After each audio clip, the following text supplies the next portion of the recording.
I can override that, I can focus, and easily, I'm sure half of the time, I was actually building in, a bad habit there, So with this, it's really, it's like we've been given this freedom, this freedom to actually take care of our minds better and in our practice better at the same time, and just stop.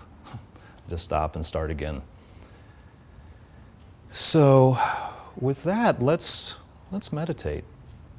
Yeah. Please just assume whatever position is most comfortable for you.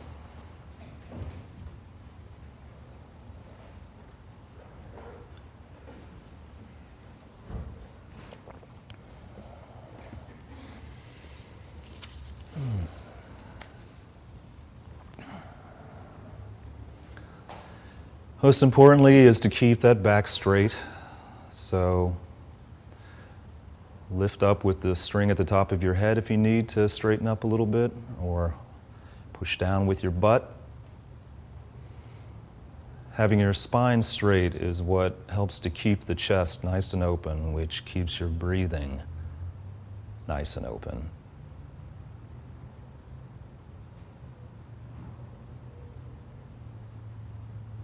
Roll your shoulders back once and let them rest. Drop your chin down a little bit, make sure it's level.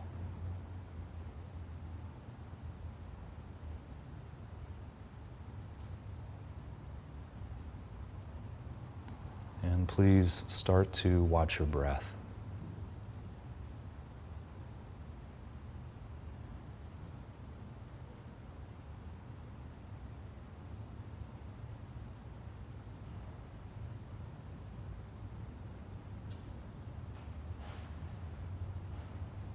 There's only one thing in your world right now, and that's your breath. That's all meditation is, one thing.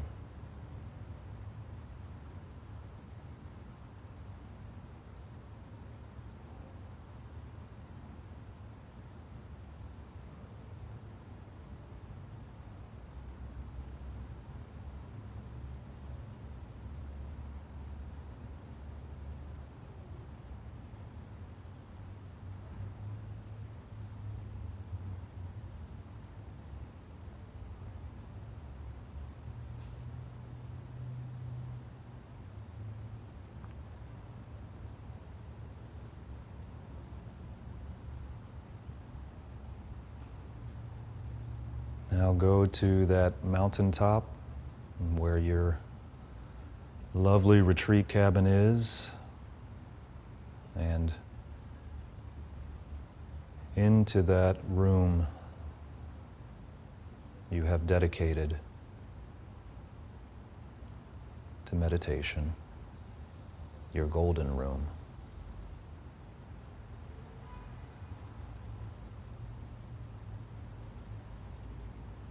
Sunlight is pouring into the room, filling the entire space with this beautiful tangerine glow.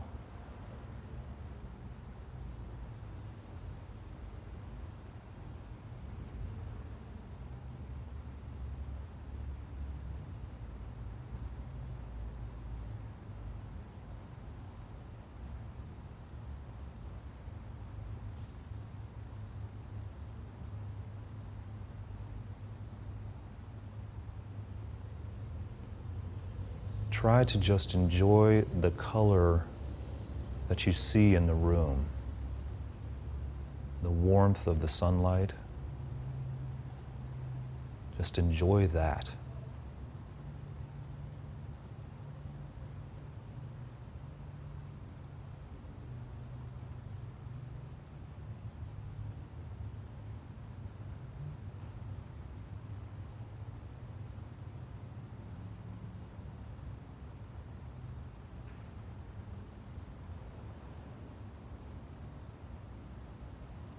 If you're enjoying it, you won't feel distracted or dull.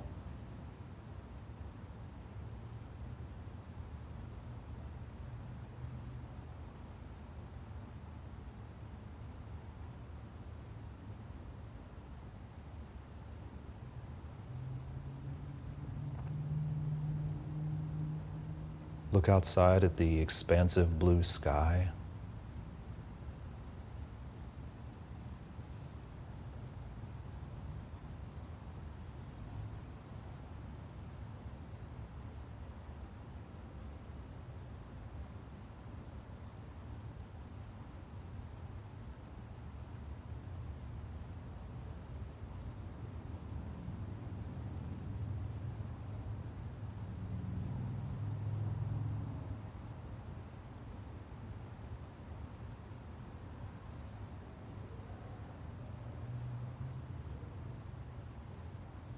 Bring your gaze down to the mountains in the valley below.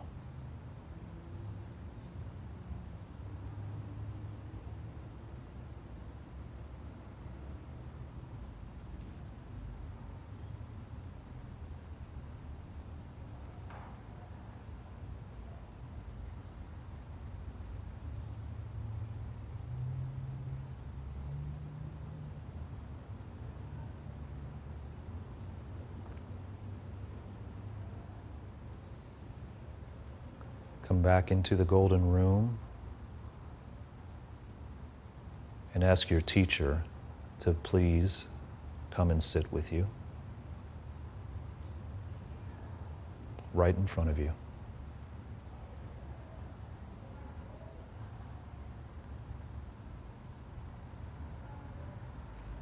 Look into their eyes and feel the love in their gaze. They have nothing but love for you.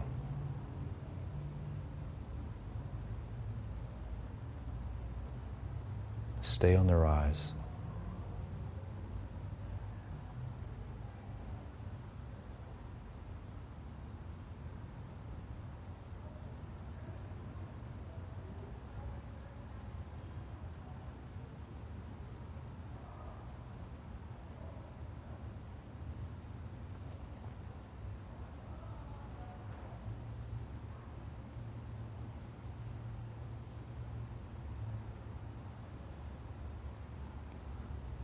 Try to get in touch with that corner of your mind that is watching whether the scene is getting dull,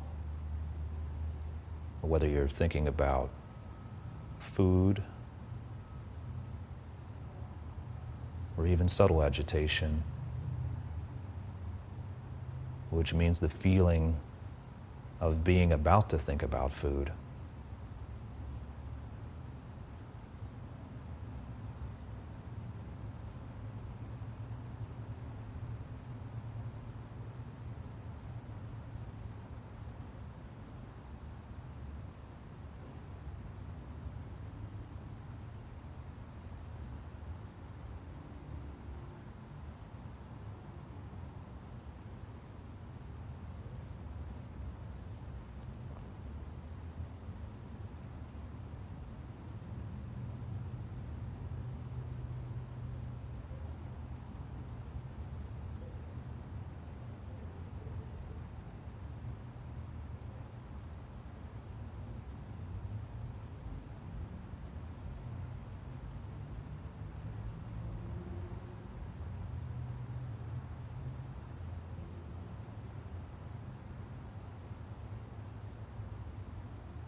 Now get in touch with your watchfulness. It's just detecting whether something's going wrong.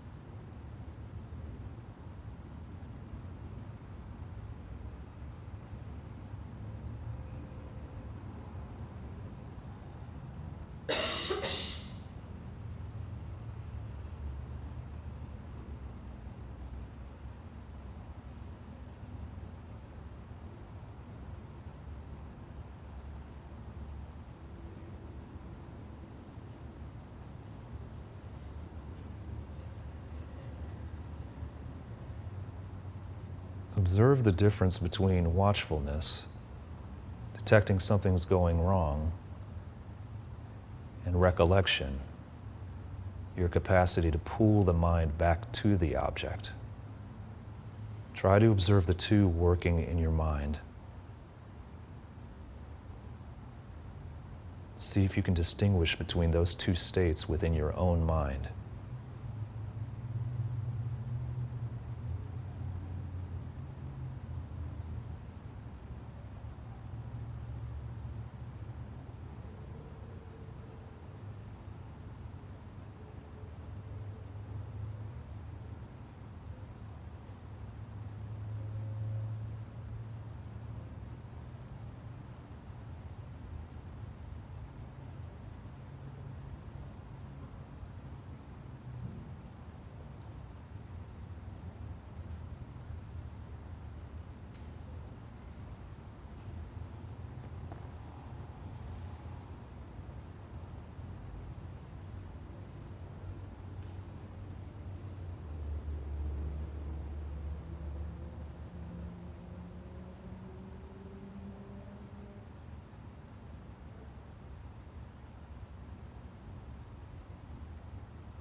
Now see if you can isolate the mental state of nar, the sense of enjoyment, contentment with the object.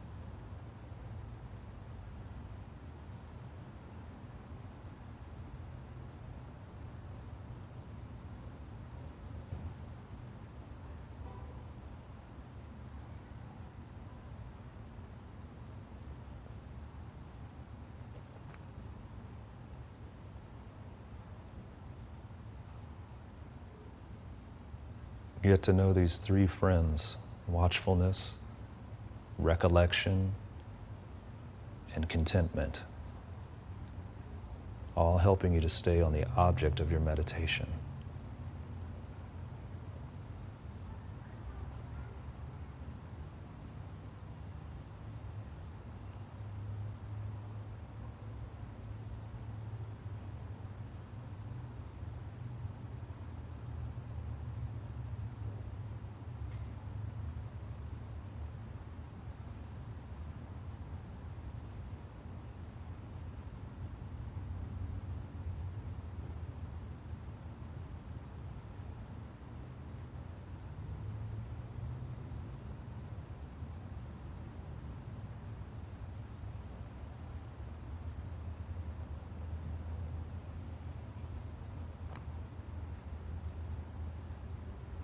Come back into this room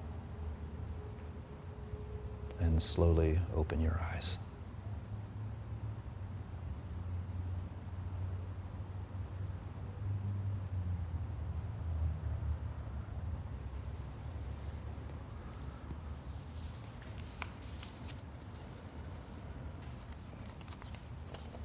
Hey, Veronica.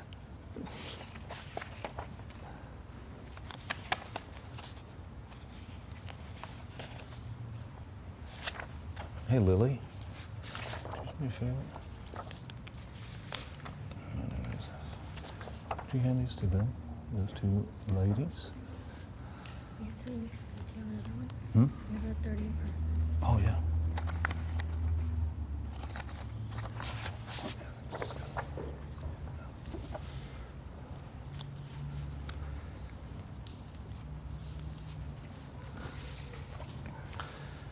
All right. Well, we like to do it anyway, but it's even better since there's some new people here, which is to do some review, especially since we've almost found our way off this map.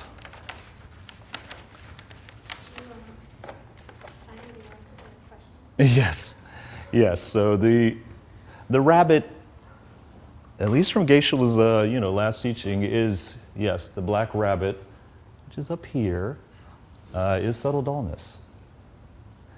Yeah. So I don't. was that your question? No. Oh, it wasn't? We'll do it later. Okay. All right. But that's basically kind of in the area where we left off, which is right here, I believe, on number 22, which is the 6th level of meditation. So for those of you who are just coming for tonight, the first time, basically we regard this map almost like as a map to enlightenment, sort of like a blueprint to bliss in this life. And it's through the practice of meditation. So it's as cryptic as it might seem initially and so forth. We've been hacking away at it for several weeks. So you're coming at an auspicious time when we're actually getting very close to the end. But what it does traverse is through 9 levels of meditation, which lead to what we consider to be the most important use of the meditation, which is to understand how things are really working, how this life is working. And the fancy way of phrasing that would be the ultimate nature of reality. It is an extraordinary gift and also power to be able to single-pointedly meditate and focus your mind on one single object. And we need that. We need that in order to be able to make it of some use, in this world, which is that if we have a deep understanding of how things are happening and how we can actually affect change in our life and other people's lives, then that really adds a tremendous value to actually, sitting our butts down and doing this once a day, and maybe even more times a day with something such as this. So we left off last week at the 6th level, which is referred to as quieting the mind. And here at this point, we have the elephant, which represents our mind, and the black color is indicating the dullness that we have in our mind while we're meditating.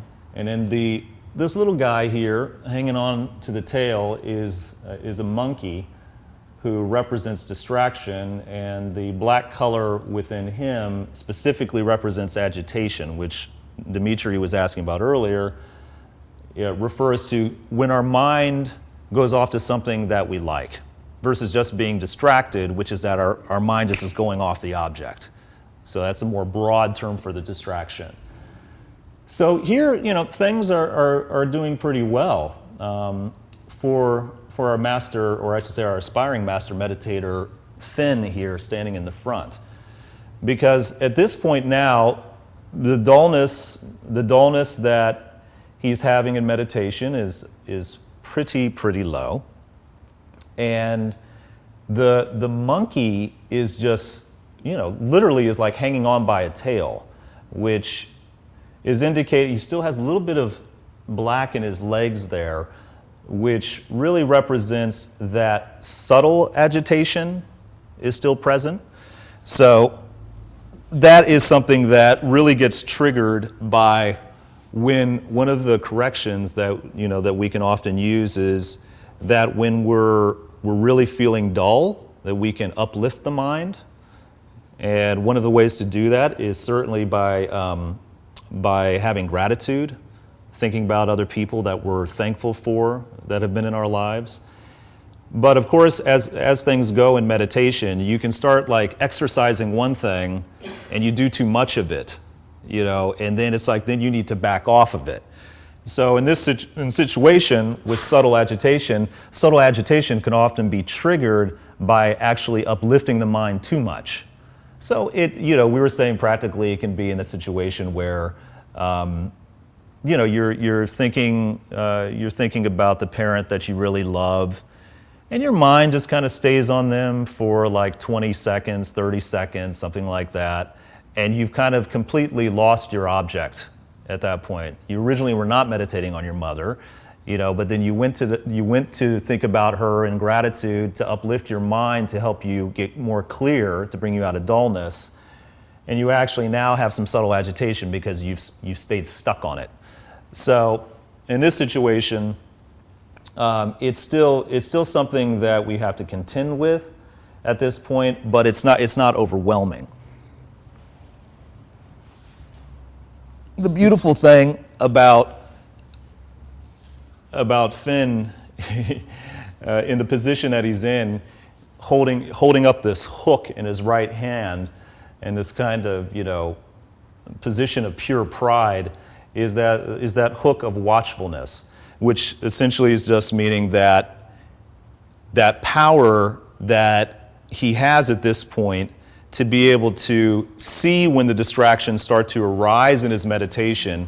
That power is fully mature at this point. It's fully developed, and thus he's kind of raising it like this, sword of great dignity, which is worthwhile, because to actually get at that point where your watchfulness is so powerful that when anything is kind of coming up that's saying, yeah, I was thinking about what I was going to eat after class, like that as that thought starts to rise, you're able to immediately detect it, and then of course once again the watchfulness doesn't put out the fire. I mean, it detects the fire.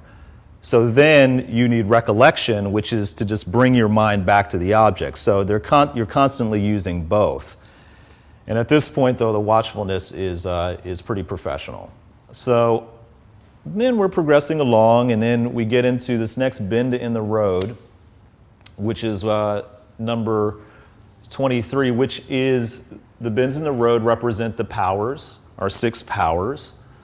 And this one here is the power of effort, which it's pretty, it's like watching any like really great professional athlete do what they do. They're exerting a tremendous amount of effort, at all times. It's part of what makes them, a professional athlete.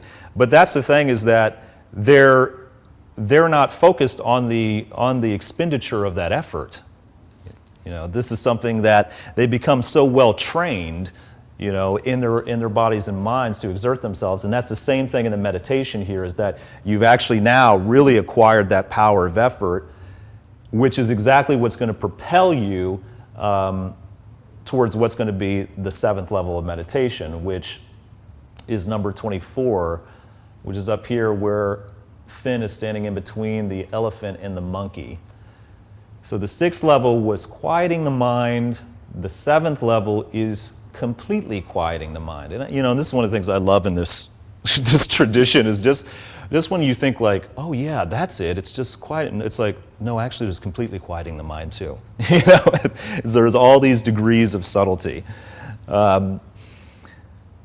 So at this point, it's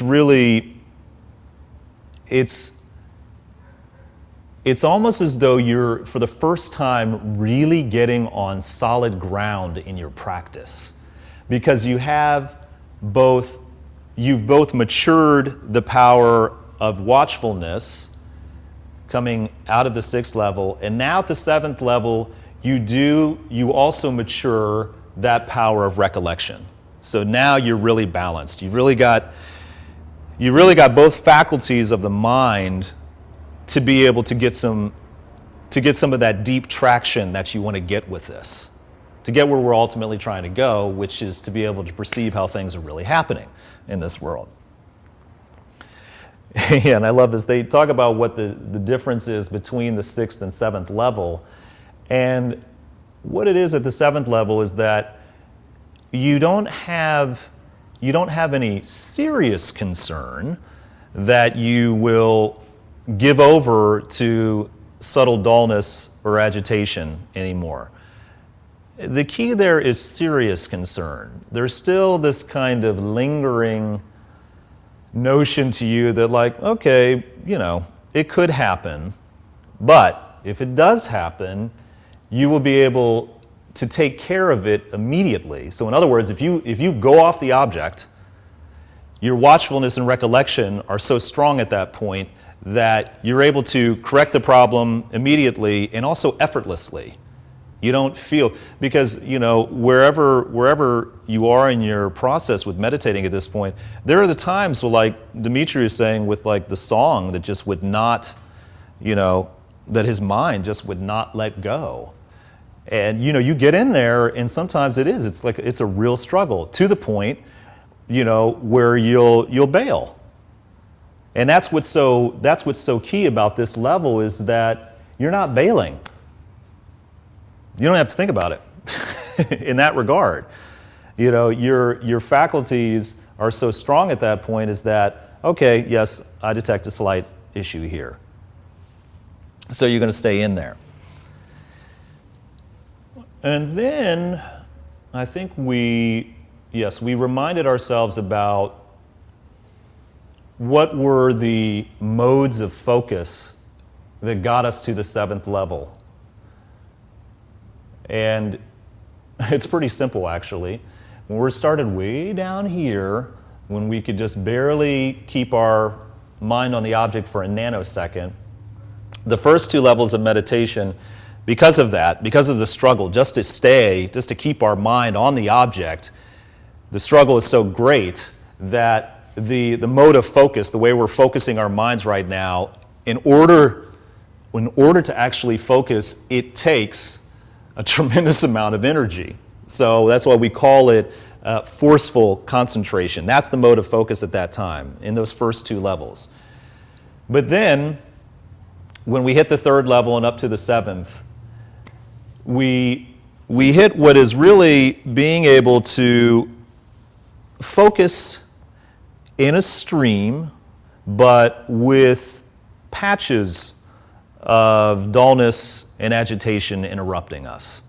You know, so that's pretty much what the experience is like as we're traversing through here, and you're moving up and you're getting deeper and deeper into your practice and your skill level, up to that point to where you really master your watchfulness and your recollection. Is pretty much, that's going to be the experience. You know, you fortunately have more time on the object than off at that point, which is certainly very good motivation to continue to keep meditating. But then at the same time, you have those moments where you hear the dogs barking, and you know, and the cars honking, and the couple across the way having an argument, and everything else, and you're just like, enough already. You know, and once again, what's very good about this practice, so then you stop. But it's so essential that every single time that you make that decision, that you're very clear on your motivation for doing that. Because it's really, you know, we talked about this really early on, which is that, you know, when things are actually going good in a meditation and it's feeling good, that it's really nice to then work your way out of the meditation at that point, so that you're making the impression on your mind of like, oh, that felt good, it felt focused, it felt clear, and I want some more of that.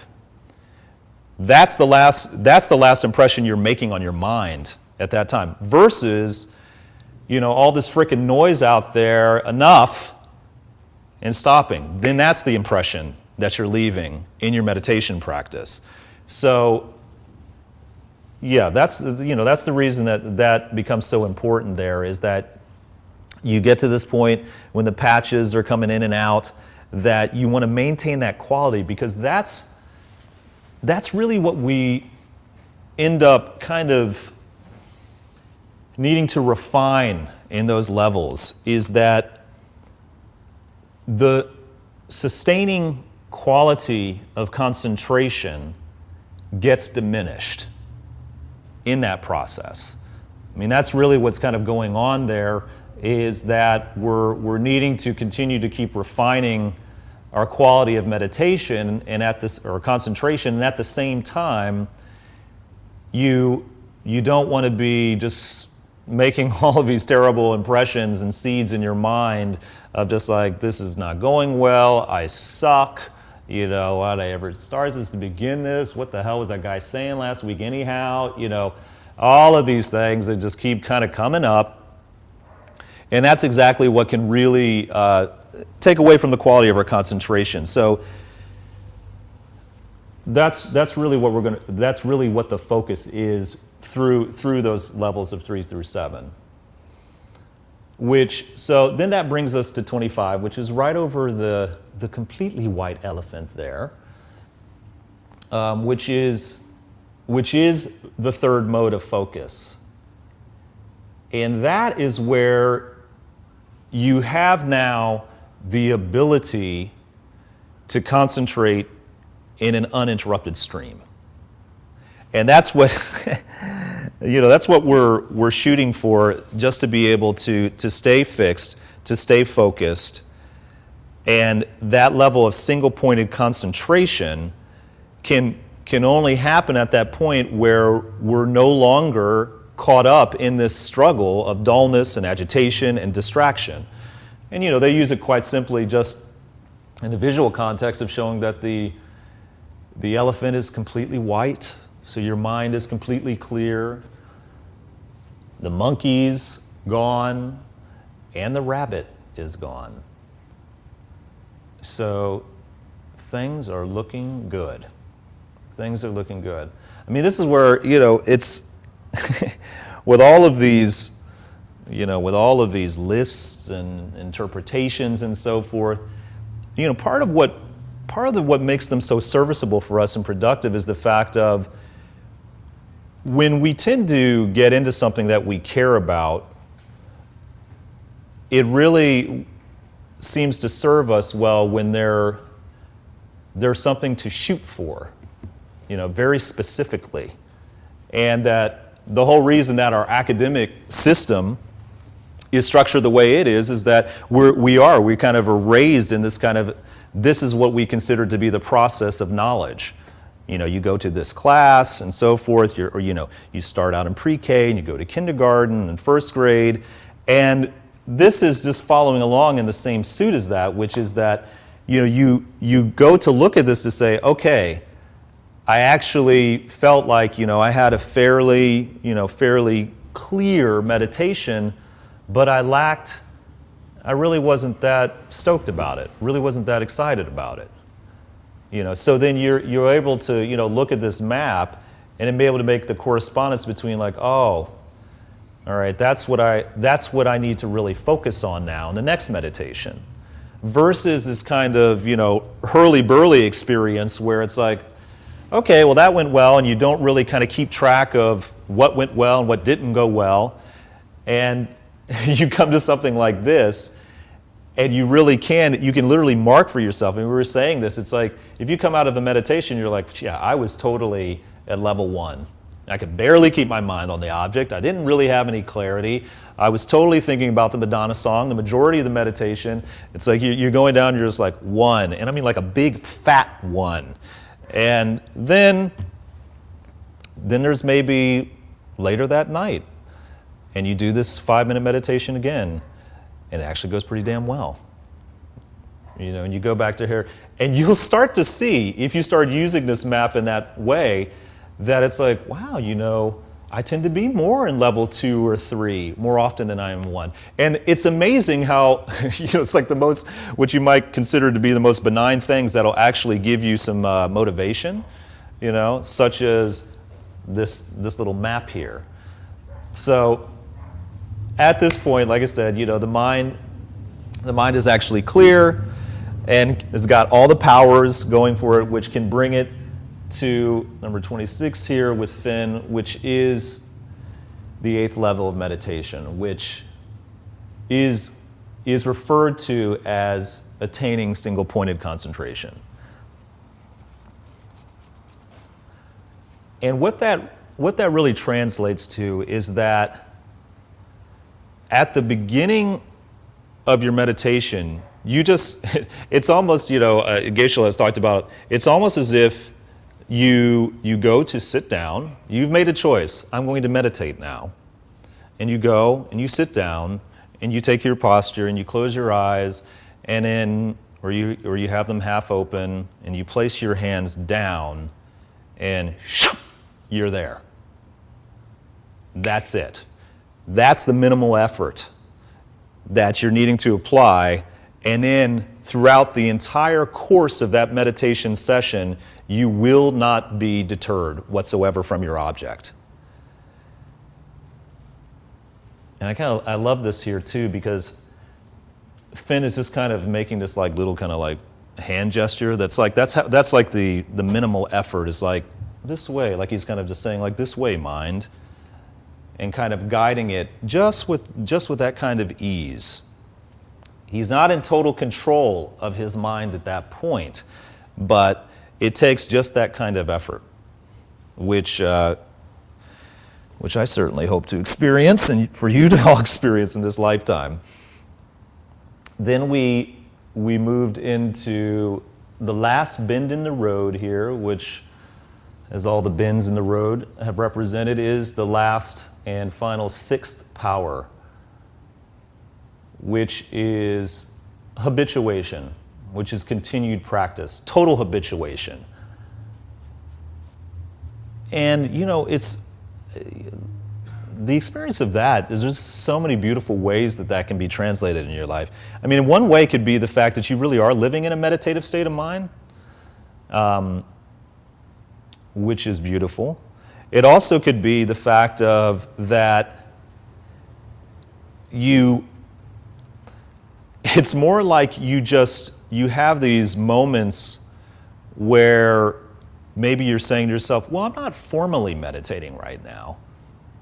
You're having coffee with a good friend and catching up on some stuff and so forth.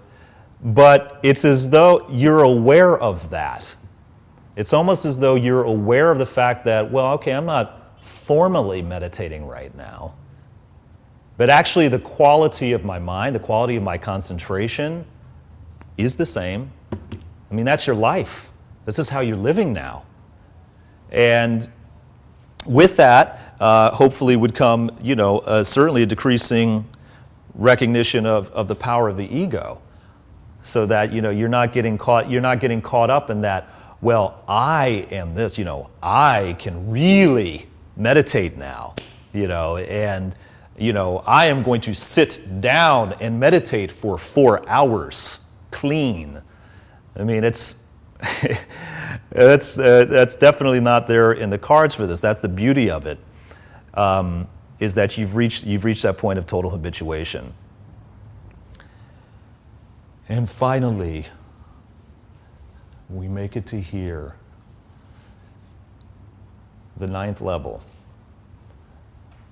which is deep meditation, deep concentration. And it's so beautiful how, it's the first time, I mean, this dude has just been rampaging here, chasing his mind, the monkey on his back, hooks and chains and flames and everything else, and he's chasing fruits and cactus and all of this. And finally, he's sitting here. And that's a beautiful meditation, because actually what it's referring to there is samadhi, which, and our translation of that here is sitting in equilibrium.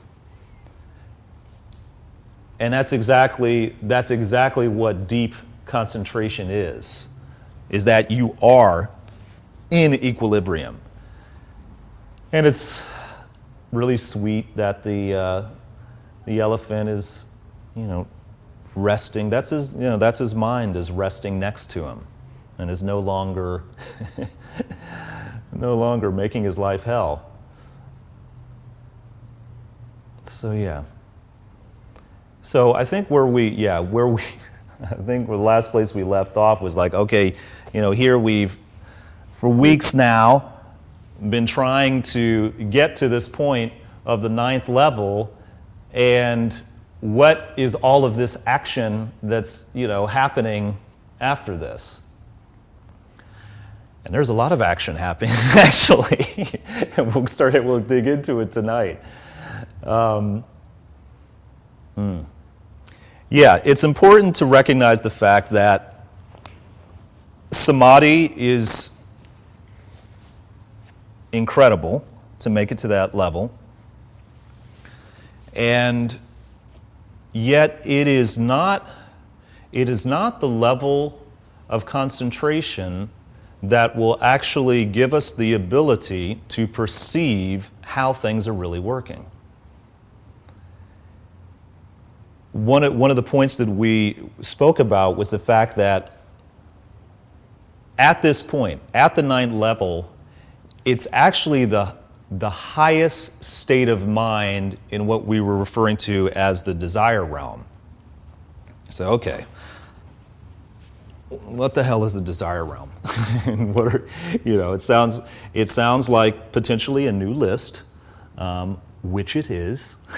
So, as we love in the Gelugpa lineage. So there are 3 realms, and there are 3 causal realms and 3 resultant realms that bring about these 3 realms. So let's just break this down nice and easy. So the three realms are the desire realm, the form realm, and the formless realm. Now, it's kind of important to visualize this as much as we can. So we'll start with the 3 resultant realms that bring about the desire, form, and formless realm. So the resultant realm of the desire realm would look something like a world filled with people whose primary motivation for doing anything is food and sex, which is maybe some of us a lot of the time, or maybe most of us. So that's what the desire realm looks like. Now the form realm looks a little bit more, because we have kind of less familiarity with it here in the desire realm, we kind of go to movies or books to kind of visualize this. Something like Clash of the Titans or something like that. The form realm is a world that is filled with beings who are like the Greek gods on Mount Olympus. I mean, for kind of lack of a better analogy, these are beings who live for something like 10,000 years. They have super normal powers, and the reason that it's called the form realm is because their form, in terms of their bodies and their worlds, and their world, are extraordinarily beautiful. I mean, radiant. And so, in many ways, you'd almost say it's the perfection of form. That's why it's referred to as the form realm. Now, the formless realm is really the most fascinating to me. It's really here there is just the most subtle form. And it's kind of tricky even to use that word of form, because really the way it's primarily described is mind. The beings of that in the formless realm are really primarily exist as mind.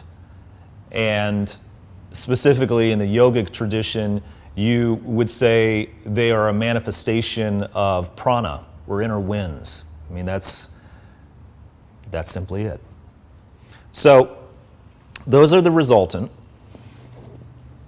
And that's the thing about also the formless realm, is that it doesn't have any physical location.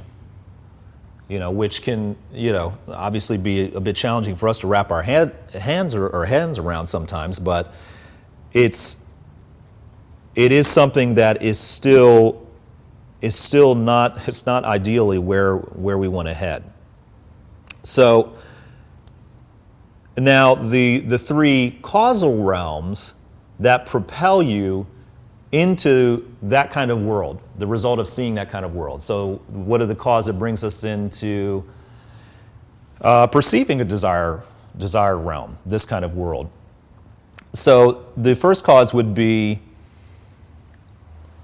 pretty much normal, a life that's filled with normal, interrupted meditation.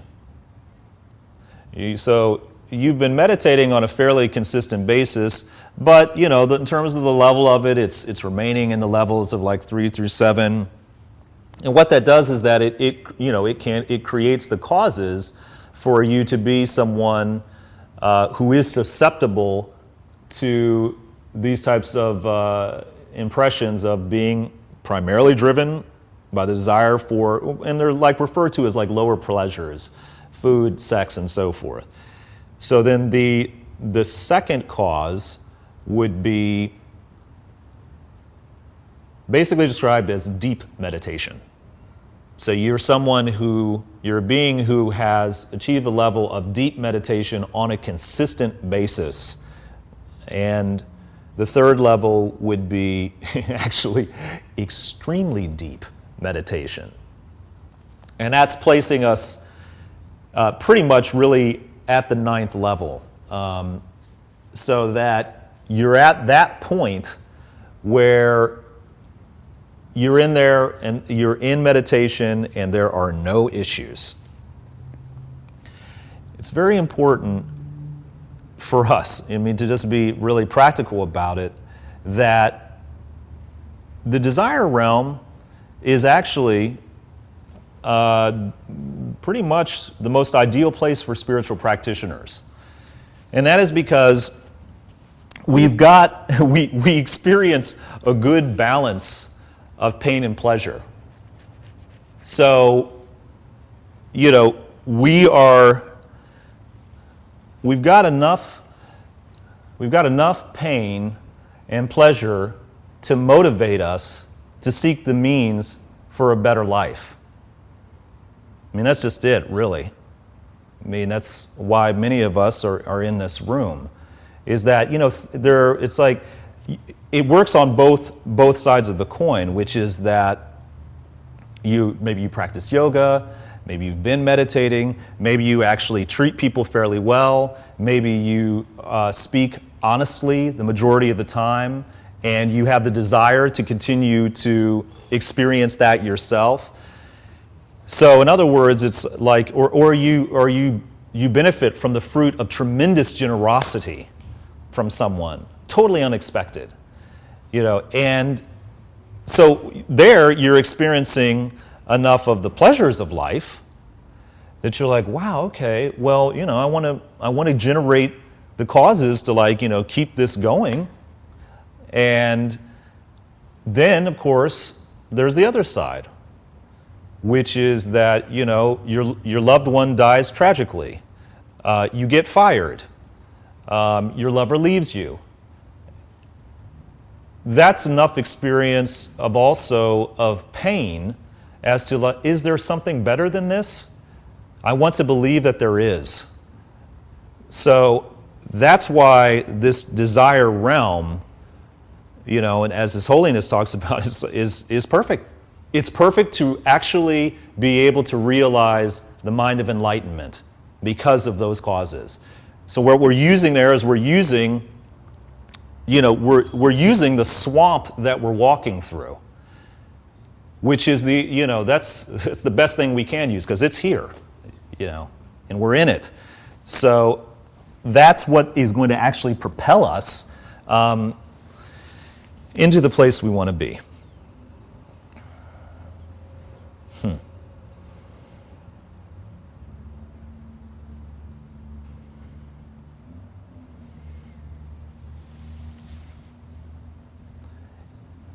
it's important to remember again that, yeah, level 9 is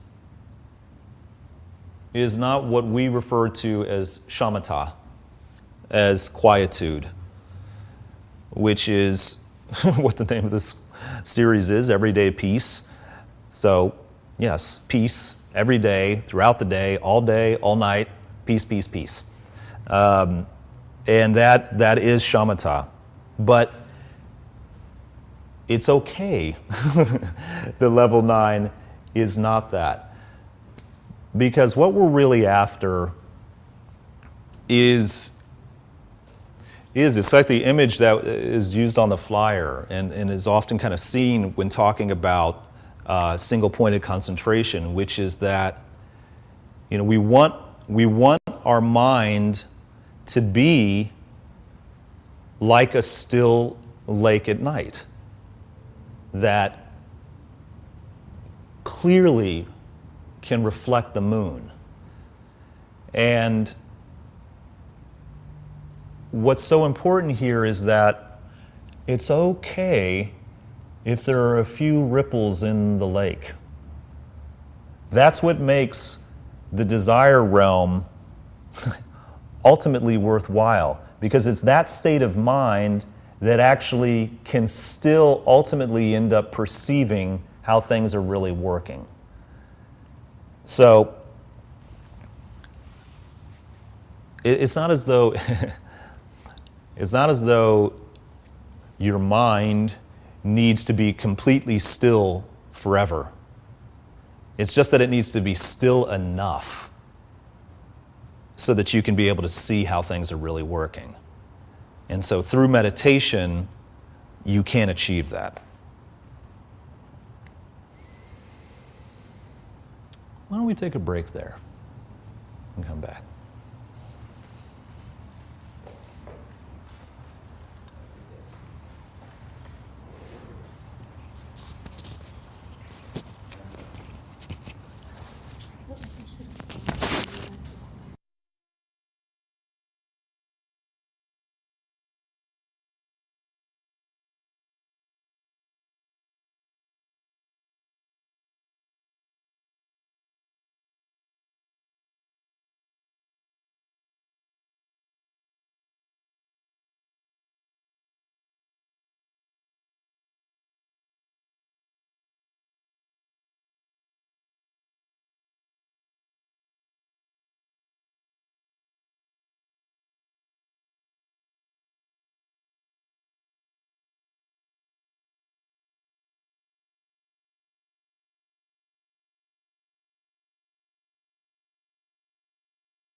That's simply what it is. And this is where it gets so graceful at this point. The subtleties of how this informs each other. So if we're talking about how the desire realm actually is the perfect conditions to realize a state of mind of total quietude, we still have to work with what it is on a day-to-day basis, which is that, so if we have the tremendously good karma to realize level 9, the truth be told is, how are we going to get to shamatha, just in a practical sense, is you need to keep practicing at level 9, which is good karmically because you've got watchfulness and recollection, you've got stillness, you've got single-pointed concentration, but it's basically at that point, you're practicing at level 9 for a certain period of time until you're like a pro at it. And then you'll add this component to your practice, which they refer to as shinjang.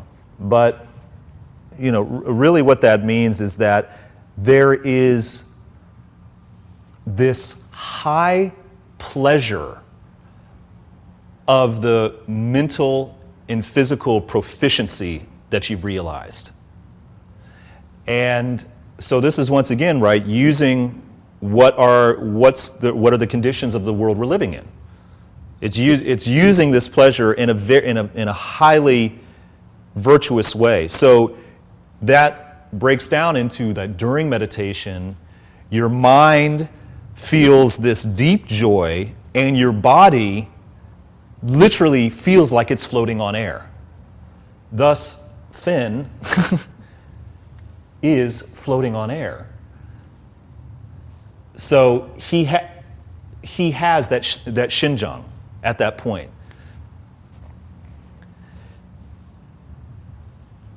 So another way of looking at that would be the physical meditative mastery and pleasure. So physical. So there's that physical sense which creates this sensation of the bodies of feeling light as air. And then, of course, naturally, there needs to be that mental component. So there's then the mental meditative mastery and pleasure as well, which brings him right back down on the elephant. So he's riding his elephant.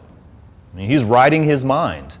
Now, for the first time, he is in total control of his mind. And it's so, and see, this is, for some of us, this might seem paradoxical, like how, through that kind of, that physical sensation, and then that physical pleasure would then bring us to the point of that actually then we would be able to completely control our mind. But that's exactly perfect, living in the desire realm. That's in many ways the only way it could happen. And they talk about this later, that when it comes to achieving this physical pleasure, that the physical components for us, that does need to happen first before we can get to the mental. And that level of subtlety, when for the mind to become fluid in meditation and to be physically adept with it, we ultimately are going to need to now start working with what is a yogic principle. And there are 8 limbs to yoga, one of which is physical asana, and the other 7 are mental. And here this comes into play, and that's why, one of the reasons why that yoga is seen as such a high practice. I mean, Geshe Michael, tells, the wonderful story about, here he is, in the monastic system for 20 some years, going through all of the great books of wisdom, achieving all of these levels, of the entire path. And, then at one point, one of the highly realized monks, takes him into one of the teaching rooms and is like, yes, now is time for the highest teaching. And he's, Geshe-la is just beyond his mind as to what's about to happen. That it's taken 20 years to get to this point. And then the old man literally places his hands down on the ground and goes into a downward dog. And Geshe Michael, in a very respectful way, was like, Rinpoche, I must tell you that, there are millions of Americans that are practicing this, and throughout the West. And the Rinpoche just lights up, his face just fills with, all this joy, and he says, oh my goodness, all these amnesiac yogis, and it's I love that for so many reasons, one of which is the fact of he also had the realization that there was maybe not the wisdom component with that was going on over here. And so this is why at this point, one of the reasons why it's getting introduced here, which is that we need to start working with what is referred to as our prana, as our inner winds. And there is just on a most basic level that each thought we have has a corresponding inner wind which moves through our body. And it's compared often sometimes to that the thought, that the prana, the inner wind, is like a horse, and the thought is like the rider. So that's what's going on 64 times a second. All of these thoughts firing off, and there's a wind that's corresponding with that. Now, between these three stages here, 29 to 31, it's really amazing because you're able to start to affect subtle prana, actually, even more refined inner wind. So in other words, the most refined thoughts that you could be having, you're able to affect that in such a way that you can put to rest those winds, those thoughts, which would cause a bad condition, an unhealthy or harmful condition in your mind or body. Which is exactly why you're able to then experience high pleasure. Because now you are working with the most subtle form of your body, the most subtle form of your mind, and you have achieved such a deep state of meditation and stillness and single-pointed concentration that you can actually start to work with them and move in tandem with them. And so it kind of in a way works in a circular way. It starts in the mind, so that's the aspect of mental mastery, which then causes these good winds, these good thoughts to flow within the body. And then this causes the body, of course, to feel like it's on air, and that's the physical mastery, which then naturally would cause a physical pleasure to come from that mastery, and then the mind experiences bliss from that. So each going through that process, one could not happen without the next, and And as I said, it gets subtle as to, and that's why I think, I love the fact that the masters did this in the way where the 29 is kind of here and fins flying above, but then 31 is there. So, they do talk about that this is something that they really are working in tandem with each other. And we can get a sense of this now. I mean, we can get a sense of this tonight. We'll do another meditation, and if you experience some type of physical pleasure, physical joy in meditation, you will then be able to have an awareness later on tonight or tomorrow when you actually feel physical pleasure just sitting up straight. So let's say you get up in the morning to go, to meditate, and you sit down and you're like, yes, this feels good. This almost feels natural. That absolutely corresponds to what this is at the deepest level. So, of course, if that's us down here, then of course up there, you're talking about total liberation. Total liberation from everything before that was obstructing you from being at the most deep and profound level of peace.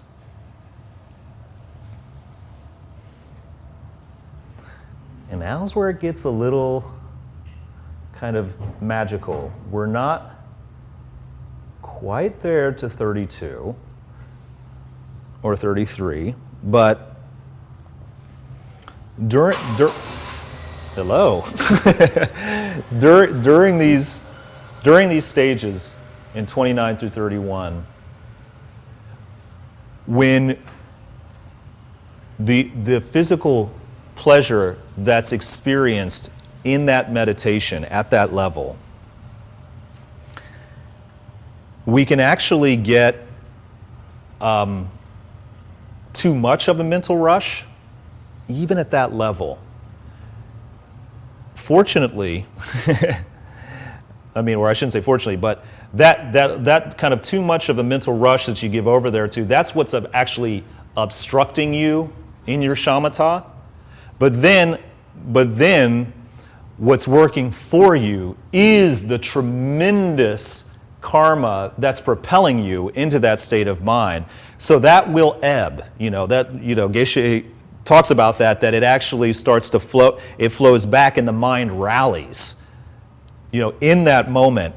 And this is where what is most intriguing is that the mind rallies and then it continues to almost melt into the meditative object, and your pleasure becomes undisturbed. So you have, it's fun, it's interesting, it's almost like the last toggling that goes on.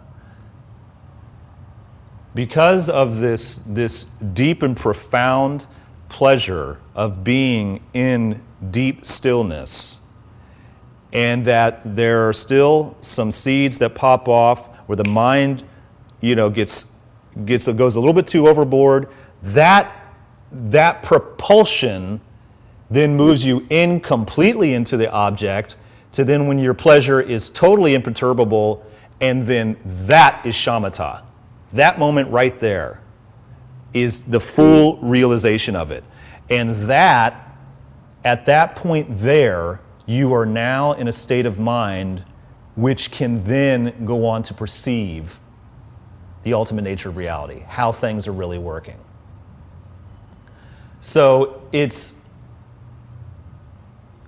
to me, that is just, it's so practical and profound at the same time that there are still these movements of the mind at the deepest level, and you're still using it in that final moment to then bring you to that which you want from the most deep place in your heart, which is that I want total peace for this mind and every single mind in existence.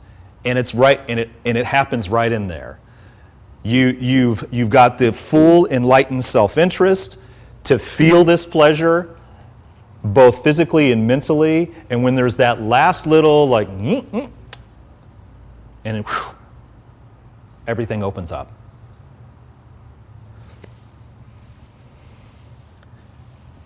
So let's meditate.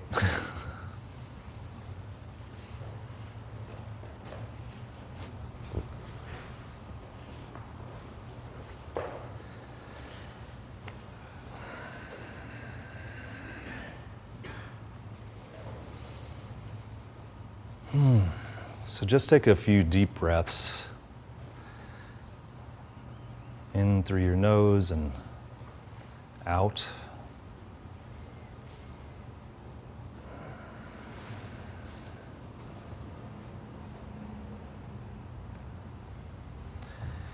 And relax any tension in your face,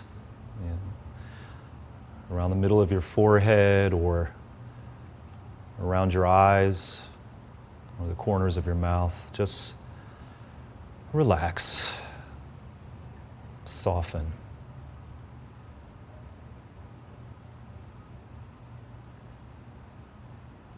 And please watch your breath.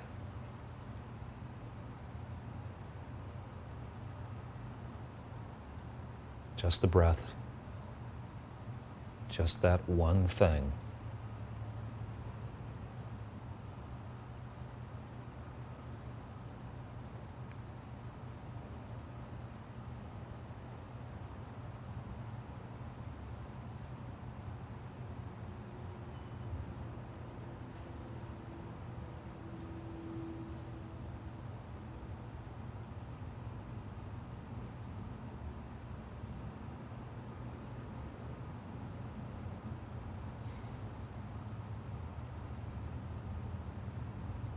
Go to the mountaintop where your cabin is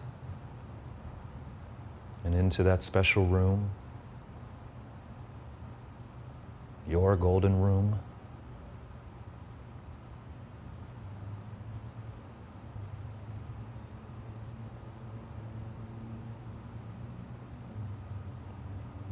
And the beautiful last light of day is pouring in,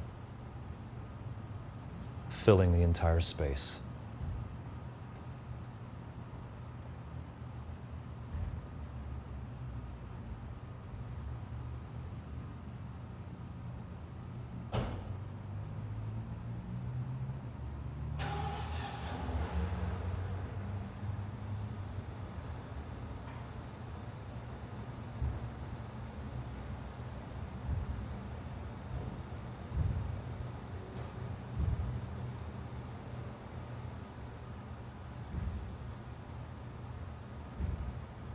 Look outside at the beautiful blue sky.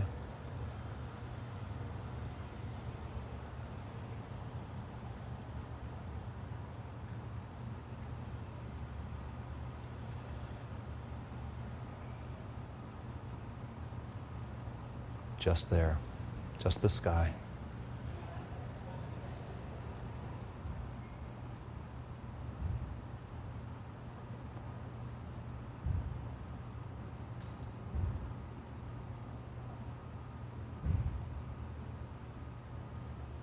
Bring your gaze down to the mountains and the valley below, bathed in the golden sunlight.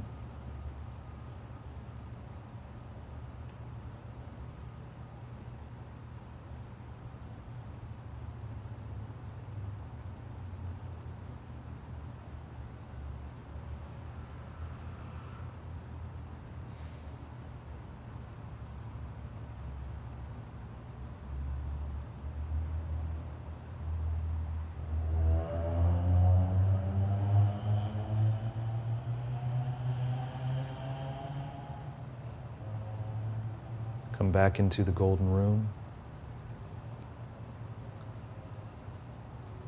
and ask your teacher to come and sit with you.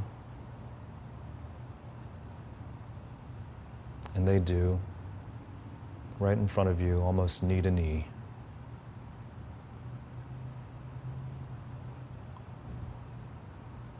Look at their eyes That's your object, just looking into their eyes and feeling the goodness between you.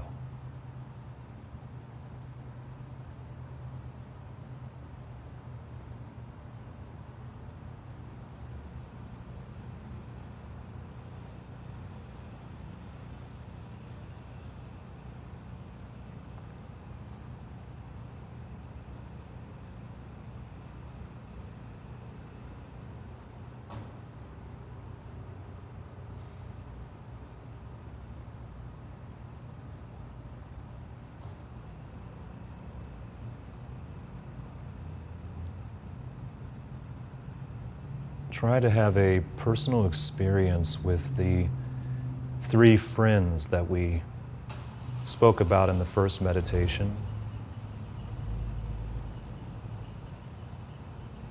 The first friend is your watchfulness.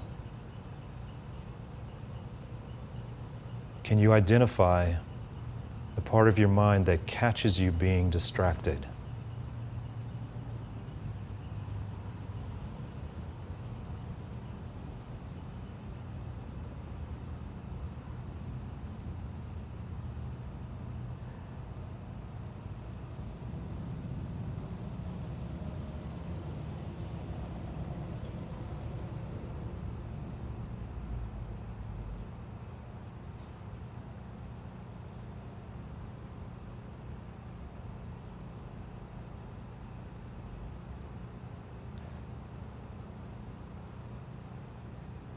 Now, can you isolate your second friend, recollection, your ability to bring the mind back to the object? This happens so fast. Can you catch yourself bringing the mind back to the object?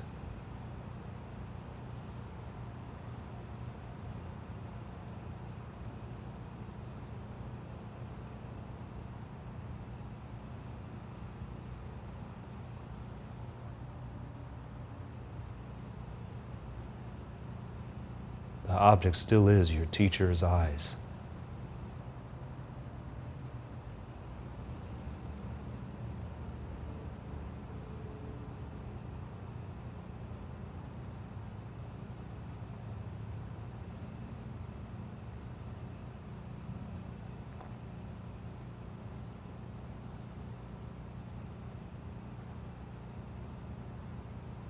Then there's your third friend, nar, enjoyment of the object, contentment with it so deep that you could stay with it forever. You don't feel like leaving the object. You feel a deep pleasure with it.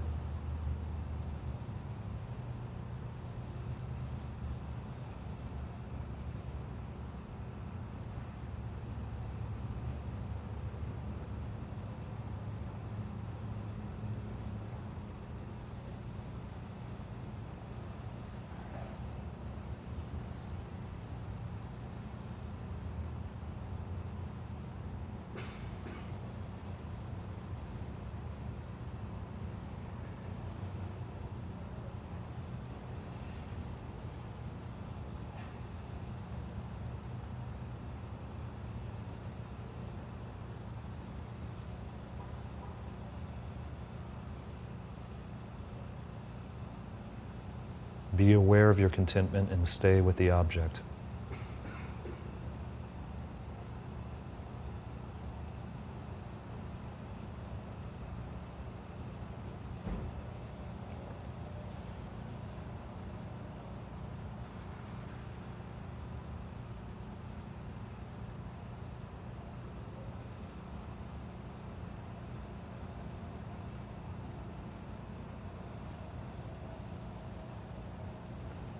Take sustenance from that contentment. That's the real nourishment of meditation. It sustains your mind and body. Feel like you're feeding on that contentment.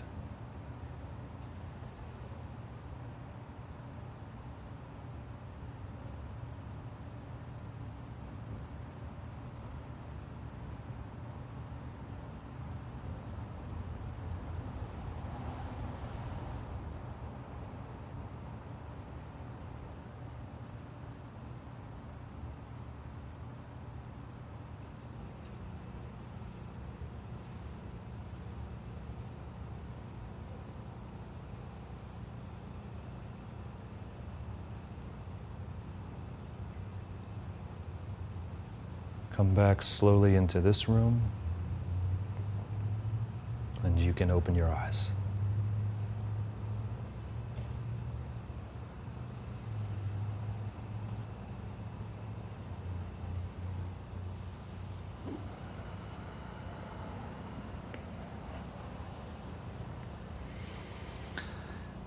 So, yes, yoga. Now we have even more reason to do some yoga with this understanding that this is, especially like I said, in whatever form that the yoga takes for you, Tai Chi, walking, biking, it's that thought that this will contribute to better your meditation practice. And now you can bring to mind the fact that you can associate that thought on a wind. You know, that veritable thought then, that veritable thought flowing from your mind into your heart. And you're starting to work now at a very, very high level of yoga with that, especially if you're doing actual physical asana in class as well. Despite whoever the teacher is and you're taking in what they're doing, is that you yourself can, when you're in this position, that you're having this thought of like, this is precisely what I need to be doing so that I can meditate better and ultimately see how things are really working and be of real use to people is very good motivation to do so. And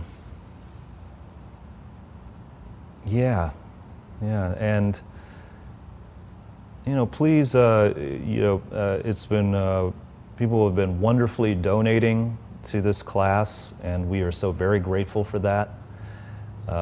So tonight, whatever you do donate, donate that to yourself. Donate that to your practice.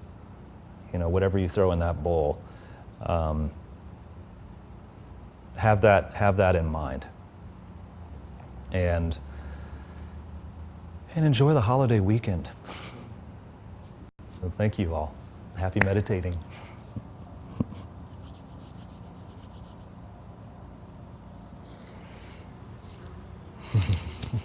Thank you.